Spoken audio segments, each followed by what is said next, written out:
Seja bem-vindo, meu querido irmão, seja bem-vinda, querida irmã, você que toda semana tem esse encontro conosco em comunhão. Momento em que a gente debate algum tema especial, momento em que a gente se debruça sobre alguma situação particular e hoje, de modo muito especial, sendo a Semana da Mulher, nós queríamos conversar exatamente sobre a mulher. A gente sabe que algumas vezes Jesus olhou para a mãe dele e chamou-a de mulher. E que significado tem isso então para nós? Talvez Jesus queria dizer que a dignidade do ser mulher é o mais importante que existe. Antes de ser solteiro, ser casada, ser mãe ou ser avó, ela tem uma dignidade que é toda dela ser mulher. Mas evidentemente que isso quem tem que dizer são as mulheres. E é por isso que eu convidei então para estar aqui com a gente, primeiro a nossa querida professora Benedita de Souza, que é mestra em Ciências da Religião, na área da Bíblia, do Antigo Testamento. Seja bem-vinda, professora Dita. Obrigada, padre. É muito bom estar aqui novamente e hoje falando sobre as mulheres. Né? Exatamente, né? E não podemos esquecer que a professora Dita já tem uma série de publicações que eu me esqueci de trazer, viu? Mas da próxima vez eu vou trazer, sim. Pode ter certeza. Tenho a alegria também de acolher a Camila Simon. Seja bem-vinda, Camila. Obrigada, padre. Um prazer estar aqui. Isso. Você é leiga lá da Diocese de Barra do Piraí, Volta Redonda, né? Isso. Trabalha com Cursilho de Cristandade. Isso. Muito prazer, viu? Prazer. E aqui online conosco está a professora Gisele Canário. Seja bem-vinda, Gisele. Muito obrigada. É um prazer estar aqui com todas vocês. Que bom, né? Ela é mestra em teologia, assessora do Centro Bíblico Verbo. E ela vai então ajudar a gente a refletir. Eu vou deixar por conta de vocês três conversar e falar sobre vocês e sobre as mulheres, tá bom? Sintam-se à vontade. Antes, a gente chama um versículo ou um texto da Sagrada Escritura do livro de Esther, capítulo 5, versículos 1, 2 e capítulo 7, de 2 a 3. É um card bíblico, presta atenção, depois cada uma delas vai comentar exatamente esse texto que foi escolhido. Esther revestiu-se com vestes de rainha e foi colocar-se no vestíbulo interno do Palácio Real, frente à residência do rei. O rei estava sentado no trono real, na sala do trono, frente à entrada. Ao ver a rainha Esther parada no vestíbulo, olhou para ela com agrado e estendeu-lhe o cetro de ouro que tinha na mão, e Esther aproximou-se para tocar a ponta do cetro. Então o rei lhe disse: "O que me pedes, Esther? O que queres que eu faça? Ainda que me pedisses a metade do meu reino, ela te seria concedida." Esther respondeu-lhe: "Se ganhei as tuas boas graças, ó rei, e se for do teu agrado, concede-me a vida, eis o meu pedido, e a vida do meu povo, eis o meu desejo."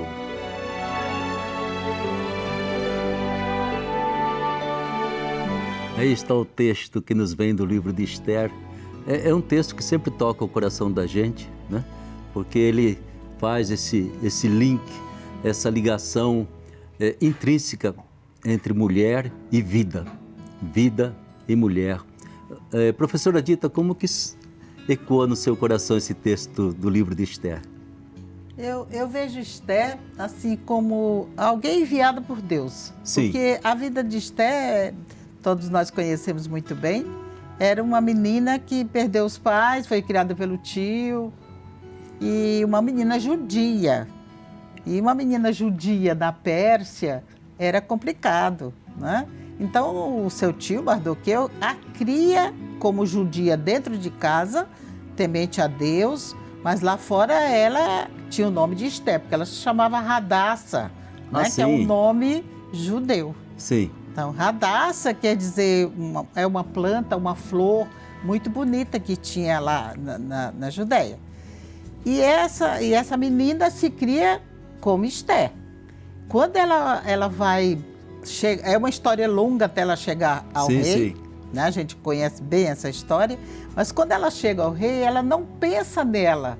Ela pensa no seu povo. Por isso a gente percebe que é uma pessoa que Deus enviou. Ela está no lugar certo, na hora certa. Né? Graças Então ela a diz, a Deus. minha oportunidade. O rei disse, o que tu queres? E ela diz, eu quero a vida do meu povo. Né? Eu quero que o meu povo seja livre. Então, além de todas as qualidades, as virtudes que ela tem, a gente vê a virtude maior, que é o altruísmo, né? Além da sabedoria, da Sim. inteligência dela, porque ela estava convivendo no mundo de homens. Né? E para ela ter essa atitude, eu vou pensar no meu povo primeiro, que é um povo sofrido, perseguido. Estava condenado a morrer. Condenado a morrer, todos eles iam morrer, né? Lá na Pérsia. E ela disse, pensou primeiro no seu povo. É bonito, né? Bonito. Nossa, É professora muito lindo. Gisele, como que ecoa no seu coração? Esther, na verdade, ela se utiliza do poder, né, e colocar esse poder a serviço da justiça, né? Acho que a professora Dita contextualizou um pouco, né, esse conto, essa novela, né? Ela traz uma descrição dos costumes persas, né, e deixa transparecer, né, uma sabedoria, né, uma organização sapiencial estrondosa, né? Então, de fato, aqui a figura de Esther, ela se apresenta como um modelo de sabedoria, se apresenta como um modelo de fé que vai agir, né, em busca de mudar o rumo dos acontecimentos diante desse contexto em que ela está inserida. Né? Então, trazendo essa personalidade, né, de uma mulher que se utiliza do poder para praticar a justiça, realmente ela nos incomoda, né? Ela nos posiciona, talvez o seu comportamento, né, na atualidade, nos posiciona para atitudes de transformação e para atitudes de inquietude que não se conformam muitas vezes com o papel, né, da mulher no qual nos é colocado, né, diante de todo o contexto que a gente sabe que ainda hoje nós mulheres enfrentamos. Certo. E para você, Camila, como é que ecoa em você essa pequena cena bíblica? Então, Esther, assim, que eu vejo muito nela, antes, né, em alguns versículos antes, diz que ela tentou falar com o rei umas 2 vezes, né? Sim. Então ela foi preparando, primeiro ela chegou, aí depois ela marcou um banquete, aí nesse ainda ela não fez o pedido, e no terceiro que ela foi e fez o pedido para salvá-la e Era salvar. muito esperta, né? Então assim, eu vejo essa sabedoria muito grande e o que eu trago pra gente hoje em dia, né? Que a gente vive num mundo tão agitado que a gente quer falar sem pensar às vezes, né? Então, Esther, né, eu consigo colocar, assim, esse paralelo pra gente, muitas das vezes, saber a hora de falar, né? Sim. E estar sempre em oração. Então, ela estava em comunhão com Deus. Então, Deus foi abrindo os caminhos, né? E ela foi sendo conduzida por Ele, né? Lógico. E teve a hora certa de fazer o pedido, né? Então, assim, eu acho que hoje em dia a gente tem que estar mais em oração e mais em comunhão com Deus para saber a hora de falar, até mesmo nas coisas cotidianas do dia, né? Na hora certa de falar com o esposo, na hora certa de corrigir os filhos. Então eu vejo Esther assim com essa sabedoria, né? Exatamente. Eu tinha falado para vocês que eu via muito esse link entre mulher e vida, né? Porque a grande preocupação dela de imediato foi a vida. Salvar a vida do seu povo, né? Mas você toca num ponto que é muito interessante, entende? Que é saber o momento oportuno e principalmente quando a gente se acha num beco sem saída, a mulher acha a saída, né? Por isso que a gente, quando está num aperto danado, a gente grita pela mãe sempre. Verdade. Ela deve encontrar um jeito de acertar a situação. É muito interessante esse aspecto, né? Verdade. Mas então, no contexto aí da época bíblica, como que era, assim, rapidamente a figura da mulher, Dita? Você que conhece bastante, você e também a Gisele, né? Época bíblica, como que era a figura da mulher? Porque nós vamos encontrar depois mulheres muito presentes dentro da história, né? Dentro de um contexto cultural em que muitas vezes não tinha uma significação tão grande. Mas dentro da Bíblia tem mulheres ali que são decisivas. Quando a gente fala assim de mulheres na Bíblia, a gente pensa na era patriarcal, né? As matriarcas, Sim. Né? As grandes matriarcas. E a priori, quando você abre a Bíblia e lê as matriarcas, dá a impressão que elas são anônimas ou elas são muito submissas, mas não foi bem assim. Tem mulheres que realmente mostraram uma vida dedicada primeiro a Deus, né? Porque muitas vezes no lugar que elas viviam era contrário ao Deus único e verdadeiro. A religião não era monoteísta, era politeísta. E elas se viam numa situação difícil de procriar, de ter muitos filhos, de encaminhar esses filhos, de ter voz dentro de casa. Fora de casa, só o marido.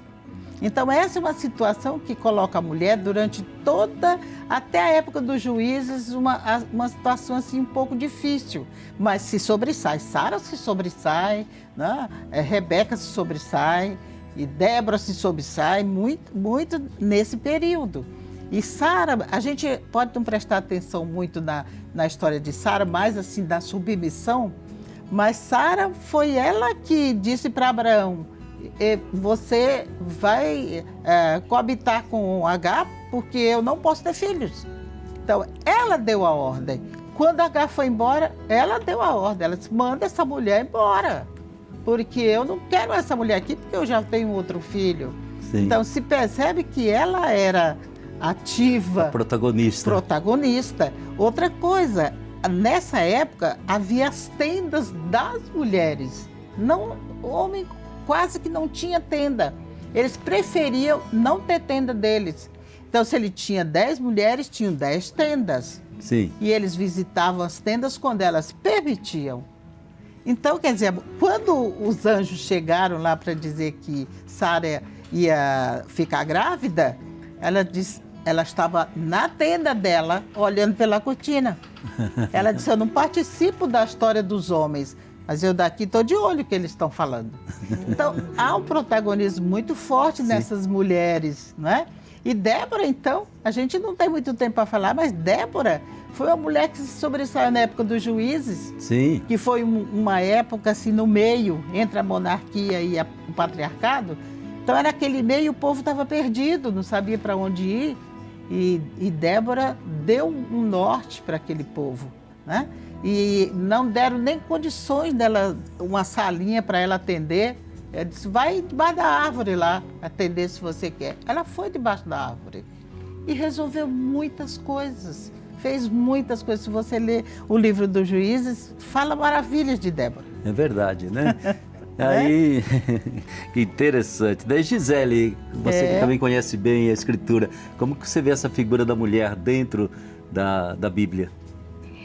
São vários contextos, né? Sim. A mulher na Bíblia, tanto as figuras, né, que aparecem nas narrativas, tanto do Antigo quanto do Novo Testamento, a gente se depara com vários contextos em que se apresenta uma mulher comum, né? Uma mulher comum dentro do perfil, né, dentro do contexto dessas diferentes épocas. Vivendo, obviamente, em situações desafiadoras, né? Muitas vezes com poucas oportunidades, né, de visibilidade, mesmo no campo social como um todo. E a Bíblia mostra mulheres que se destacaram, então essas grandes figuras, né, que a gente conhece, que estão presentes na Bíblia, se destacaram por vários motivos, né, tanto os motivos positivos quanto motivos não tão bons, muitas vezes se utilizando até mesmo da figura da mulher para mostrar, para impor um certo poder, muitas vezes homens, né, que se utilizaram do nome de mulheres para evocar um poder muito maior, né? Obviamente que as narrativas apresentam por parte das mulheres ou por parte de quem falou em nome das mulheres, que teve muitos acertos, que teve erros, né, em contexto em que essas mulheres muitas vezes tiveram que cativar, né, ou cultivar, né, como o próprio exemplo de Esther, que tiveram que cativar, que cultivar, que foram incentivadas a buscarem espaços diversos. E em muitas narrativas, né, que foi dado o nome de mulheres para compor narrativas de dominação, que muitas vezes numa leitura, né, um pouco mais literal, muitas vezes a gente não consegue perceber. Mas à medida que a gente vai aprofundando, e nós como mulheres, acho que a gente tem essa força para não ficar amparada ou paralisada somente por aquilo que a nossa visão vê, mas e aprofundar muito mais essas narrativas, a gente vai ver de fato várias realidades e várias situações que podem inclusive nos ajudar a vivermos o projeto de Jesus hoje, né, como mulheres, eu diria de uma maneira mais autônoma, de uma maneira mais decidida e com uma participação muito maior da que nos foi imposta ao longo da história. Exatamente, né? Para você, então, como é que surge assim toda essa figura da mulher quando você abre lá seu Novo Testamento ou quando você lê algum livro do Antigo Testamento? Como é que você vê, Camila? Eu vejo que essa autoridade, né, vem de Deus, essa autoridade da mulher. O homem por si só, ele já né, ele tem essa autoridade como chefe de família, chefe de nação. Mas enfim, essa autoridade da mulher, ela, lógico, né, óbvio, é dada por Deus. Como a senhora estava falando sobre a Sara, ao mesmo tempo que ela tinha essa autoridade também, que ela teve esses momentos decisivos, né, na história, ela também teve essa submissão, né, a Abraão. Quando eles viviam num lugar, né, numa cidade que era bem populosa, uma cidade rica, e eles tiveram, né, quando Deus falou para ele, para Abraão sair de lá. E ela estava junto com ele, né? Em momento nenhum ela hesitou. Ela saiu de um lugar populoso, né? De um conforto que ela tinha para viver no deserto, né? De tenda em tenda.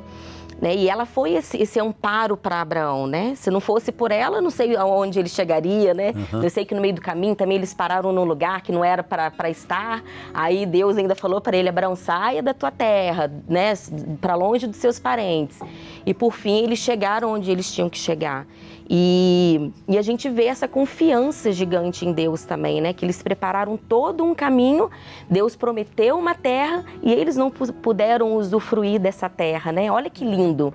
Eu vejo que a gente pode hoje em dia, né, através dessa comunhão que eu sempre falo com Deus, da gente ir abrindo o caminho e deixar Deus, né?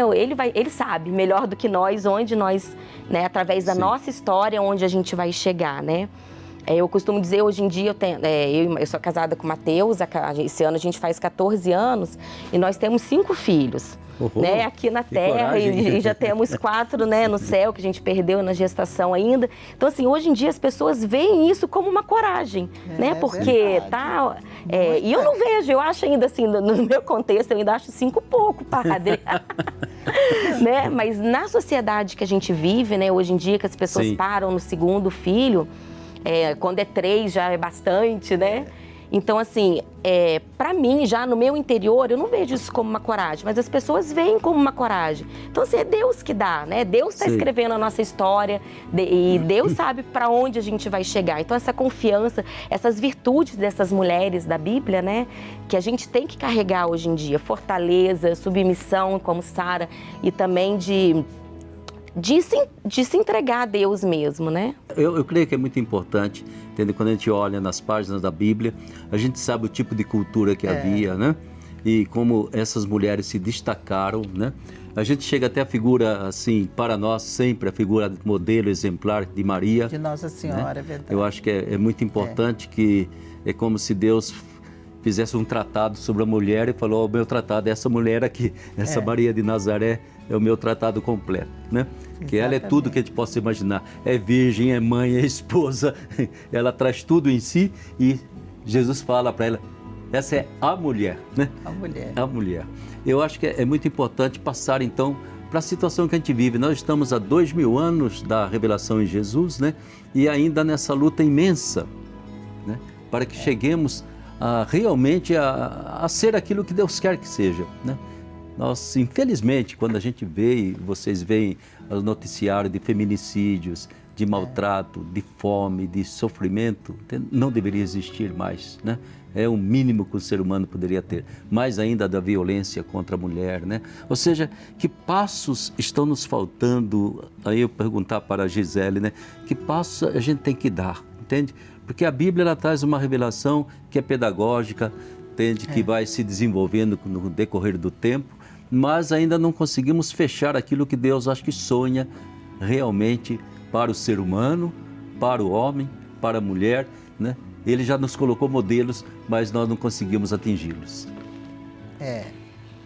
É verdade, Padre Ulisses. É um grande problema que a gente encontra na sociedade atual, né? E obviamente que nós já tivemos exemplos, né, de mulheres, tanto no campo da ciência, né, mulheres de verdade, quando eu falo no campo doméstico, né, ali no silêncio da vida, no silêncio da existência, que foram protagonizando histórias, eu acho que foram rompendo com muita coisa mesmo imposta pela sociedade para as conquistas que nós temos hoje, né? Então, desde a conquista do nosso voto, né? Hoje a gente fala, existe muitas compreensões. Então, uma mulher que pensa um pouco mais avante, muitas vezes ela é taxada como feminista, mas a gente não entende na essência o que seria esse feminismo, que no fundo são mulheres querendo viver, né? Mulheres que querem gritar para o mundo que elas são existência, que elas fazem parte da existência, que elas não são mais nem menos, né, que os outros seres vivos, mas que elas só compõem, né, essa natureza imensa. Então, assim, são mulheres que eu diria que desafiam sistemas, né, essas mulheres que romperam com todas essas questões e que continuam fazendo isso. São mulheres que acreditam em seus potenciais, né? E principalmente são mulheres que não se calam diante de ameaças, né? Mulher não tem medo de ameaça, né?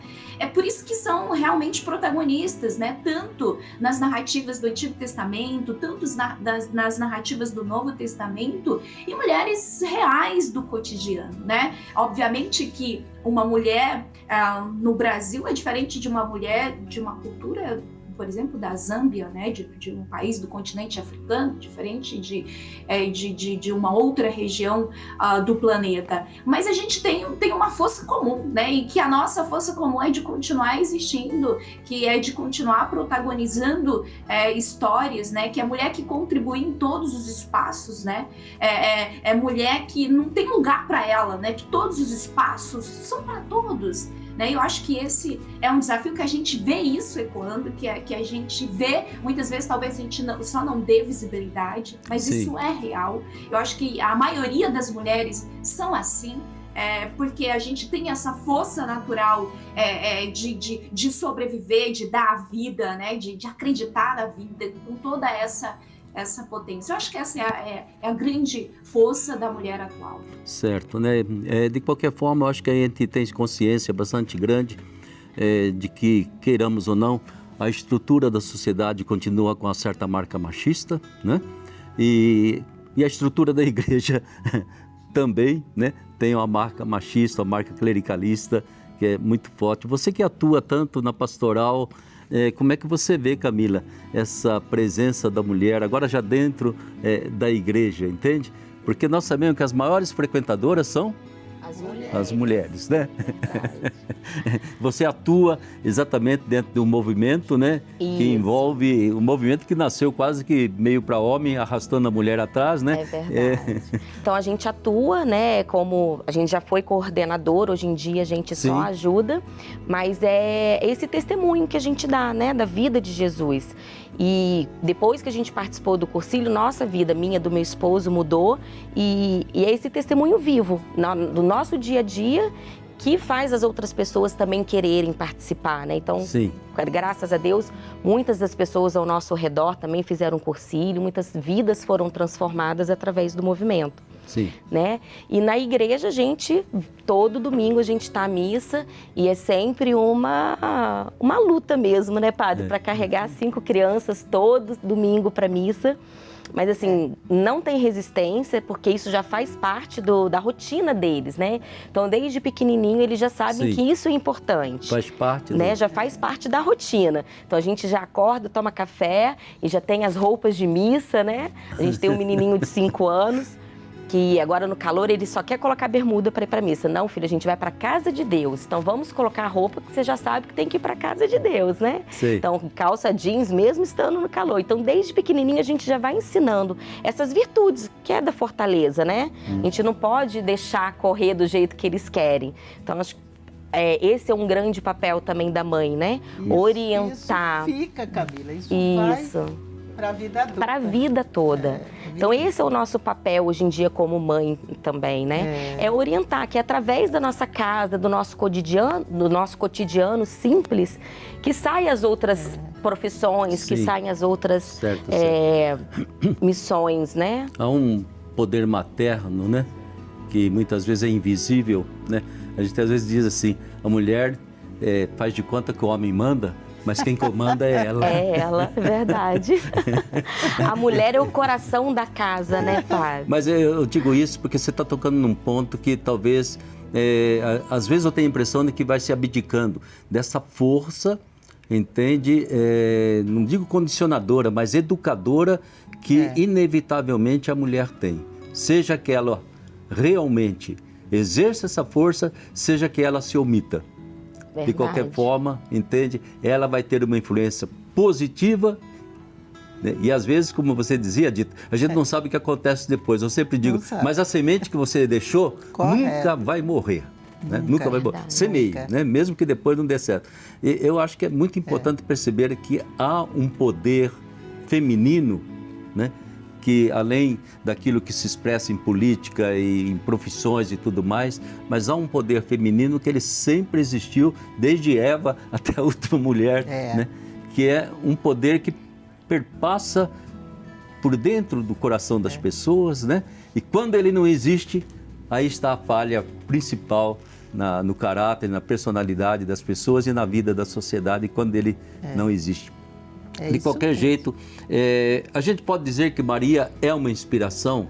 Muito. Ela é a maior inspiradora, porque Deus, com toda a sua sabedoria, Ele fez com que Jesus viesse de um ser humano, né? Porque Jesus podia simplesmente aparecer como o Messias, mas Ele veio de Nossa Senhora para nos mostrar a dignidade, a humildade e todos esses complementos que a mulher traz e que ela tinha de sobra, porque era cheia de graça, né? Nossa Senhora era cheia de graça. Essa graça, o que ela estava falando antes do lugar da mulher, eu acho que o lugar da mulher é em todo lugar, principalmente na família, junto com o marido, porque a gente volta lá no Gênesis da criação, que Deus fez a mulher como auxiliadora, né?